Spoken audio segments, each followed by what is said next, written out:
আর আজীবনের মতো সে প্যারালাইজ হয়ে যায়। ক্ষতে ড্রেসিং করিয়ে আরিয়া বলে, যদি তুমি আর কখনো এমনটা করেছ, আমার জন্য নিজেকে বিপদে ফেলেছ, তবে আমি কখনোই তোমাকে আর ক্ষমা করব না। লিয়াম বলে, তুমি আমার পাশে থাকলেই তো আমার সব হয়ে যাবে। আরিয়া বলে, বাড়িতে চলো, তোমার জন্য একটা গিফট আছে। বাড়ি ফিরতেই লিও ও মেইটরা তাকে ওয়েলকাম করে, বলে রুমে তার জন্য সারপ্রাইজ রাখা আছে। লিয়াম রুমে আসলে দেখে পুরো রুম ফুল দিয়ে সাজানো, আর তার মাঝে বড় একটা বক্স আছে বোঝা যায়। আরিয়া নিশ্চয়ই এর ভেতরে আছে।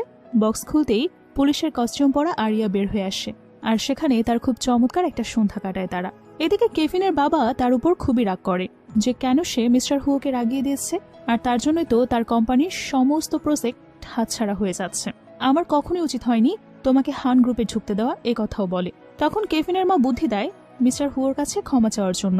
কেভিন এতে রাজি হয় না। তার বাবা বলে, তোমাকে তো ক্ষমা চাইতে যেতেই হবে, সেই তুমি নিজের ইচ্ছায় চাও বা অনিচ্ছায়। তবে মনে রেখো, মিস্টার লিয়াম যদি তোমাকে ক্ষমা